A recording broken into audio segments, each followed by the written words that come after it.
It is an honor and delight to be here with Ruth Messenger, who's currently the Global Ambassador at American Jewish World Service, an international human rights organization that she served as president and CEO of for 18 years. She also works as a social justice consultant at the Jewish Theological Seminary, the Meyerson JCC, and Melton Schools. Previously, she was in elected office in New York City, serving as both borough president and council member.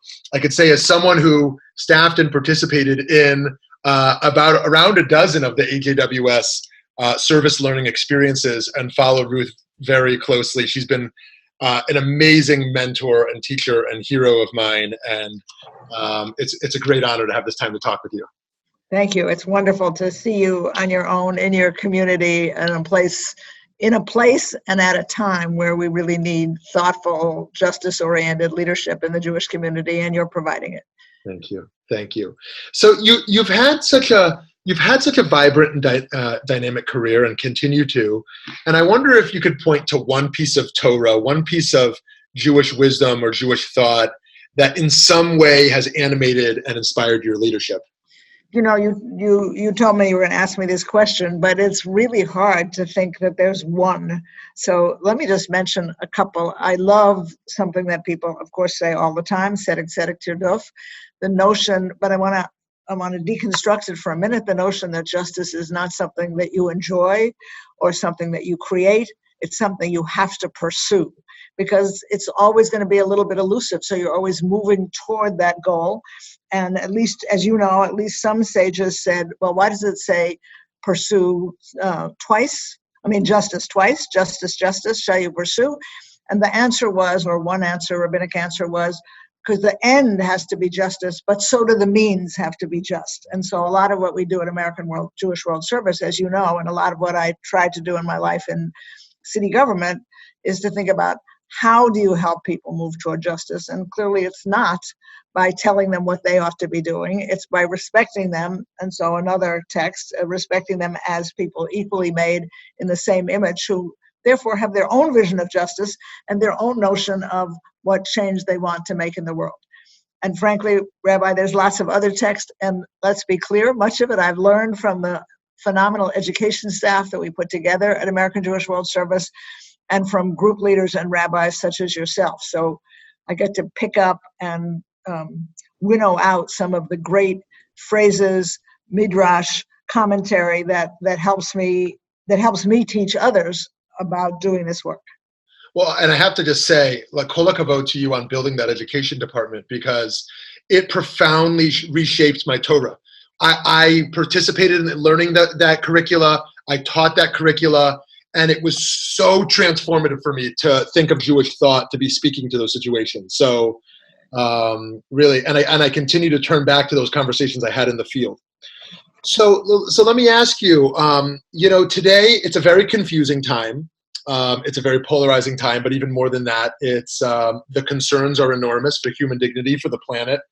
And I wonder, how do you think of prioritization? Like, what's our main moral mandate as Jews in America today? Is that any different than other concerned citizens? Like, do we have something uniquely to contribute as Jews? And what front lines do you think we should be on?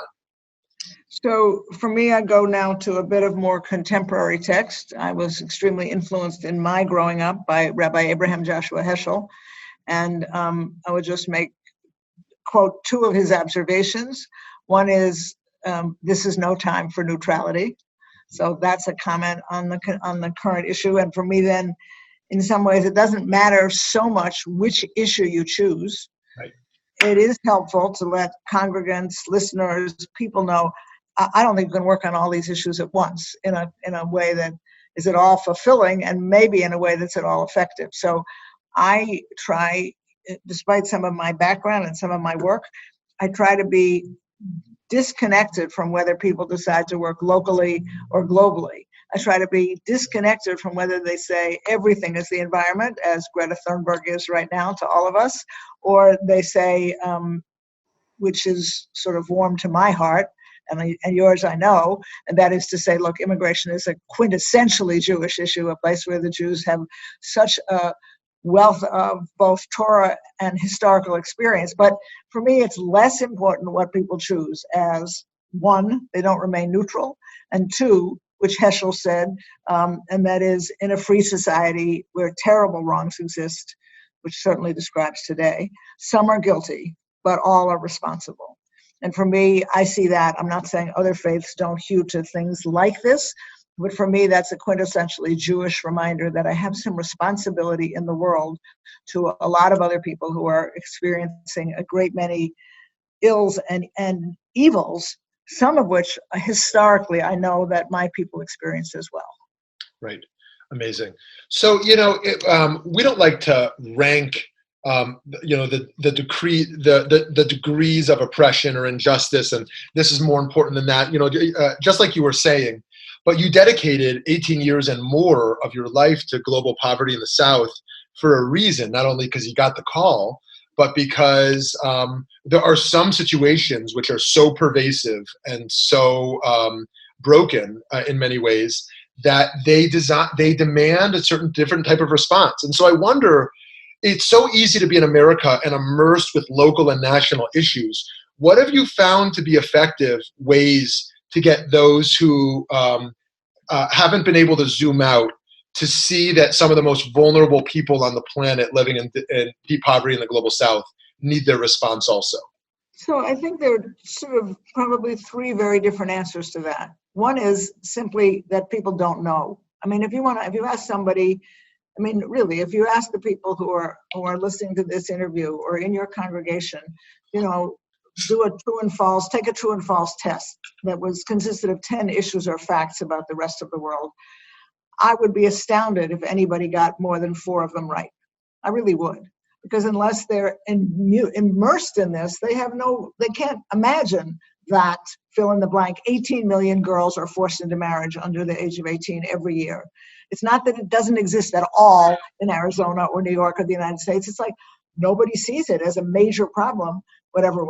So one of them is just letting them know the facts. 2 is, of course, what you as a rabbi, all of the people who taught me, teach all the time, and that is tell the stories.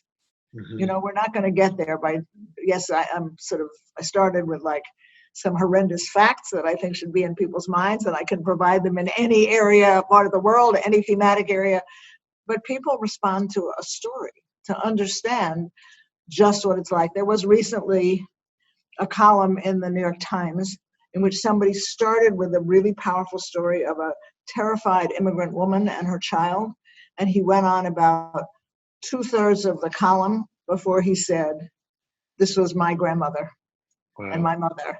Wow. And so both it's a story, but that makes me to my third. So the first one is facts, because people don't have them.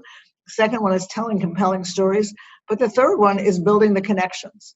And the connection I just offered is the one that we're taught in text. Remember that we were strangers. Remember that we were the other, that we had these experiences.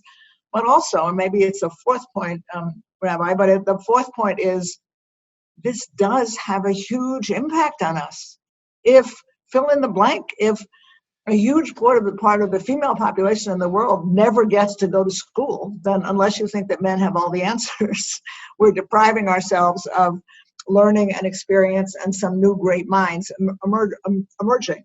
And if you don't pay any attention, and this is an issue you know well from AJWS service learning, if you don't pay any attention to what's happening to the people who are on the land and who are growing the food every place in the world, it's not only those families that are going to suffer, like literally hunger, starvation, death, but it's the world that's literally losing arable land, losing food, not thinking about its food chain. And that explains in some ways why there are hungry people in our country. Yeah. Amazing. Wow. So I think I could talk to you forever, but to honor the time, I have just one last question for you, and really on women's rights and leadership. You're such a path breaker and trendsetter when it comes to women in positions of authority and leadership. And I wonder, what are some of the challenges that remain for women in politics and in Jewish communal leadership? And what advice would you give to women who want to enter careers in public service or communal service? All right. Well, the last question first is, please come in. We need you. Yes. And please, in a proper way, in the best way you can, prepare yourself, but be prepared for having to do some battle. and look for males in your community or in your field of work as allies and help educate them to the fact that there is still serious discrimination against women. This is a question, I'm not going to go into details, I know it's a short interview, but this is a question in which there is actually some research. When more women are in positions of decision-making authority, when more women are in state legislatures, then there's more attention paid to pre-kindergarten, inequitable salaries, inequitable insurance benefits. So women's rights, which influence not only women being able to emerge into powerful jobs of leadership in the secular and the Jewish communities, but women's rights to live better lives as one of the caretakers in their families will benefit from more women in policy positions. And we see this for sure in America. We see this for sure statistically. We see this, we at AJWS see this around the world, where it's very often women who step forward to lead. But I also want to note that there is a problem with equity and sometimes with safety and respect for women in the Jewish community. Mm-hmm. And so we have our own work to do. And in this instance, it's a place where we're sort of slightly pushed in the wrong way by some of our texts, because our texts build in a great deal of patriarchy. But most of us, you as a practicing rabbi, most of us, regardless of our denominational background, understand that text is important, but so is what's happening in the world today. And there's no explanation other than sexism for the fact that, just as an example, the 19 large city federations in America, Jewish federations, have never had more than 1 or 2 women in charge in any city. That's ridiculous. Right. Yep. Amen. Amen. Well, thank you so much, and wishing you just decades more of good health and strength and success in all you're doing. So many of us continue to be in awe and leaning on you for your leadership and wisdom. So thank you so much. Thank you very much, Rabbi. This was fun.